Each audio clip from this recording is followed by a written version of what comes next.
আজকে আপনাদেরকে ছোট্ট একটা হ্যাক শেখাতে চাই। সেই ছোট্ট হ্যাকটা হলো, আমি চাই আজকে বাসায় গিয়ে আপনার আজকে যে সেশনটা দেখলেন, এই সেশন থেকে কি কি শিখছেন এটার একটা ছোট্ট রেকর্ডিং নিজের মোবাইলে করবেন। পসিবল? 5 মিনিটস? Yes, alright. এরপর ইট গেটস ইন্টারেস্টিং। আপনি রেকর্ডিংটা পুরো দেখবেন না, সাউন্ড অন করবেন। সাউন্ড অন করে মোবাইলটা উল্টা করে রাখবেন, রেখে নিজের শুধুমাত্র ভয়েস শুনবেন। And then you will realise যে আপনার ভয়েস অনেক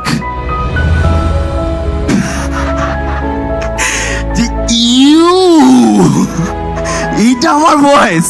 তো ডু ওয়ান থিং, এইটা শোনার আগে নিজের রুমে যায় দরজাটা লক করে নিন, লক করে মোবাইলটা উল্টা পাশে করে জাস্ট ভয়েস শুনবেন। And I kid you not, 5 মিনিটের রেকর্ডিং শুনতে আপনার অনেক প্যারা লাগবে। এইভাবে কথা বলে আমি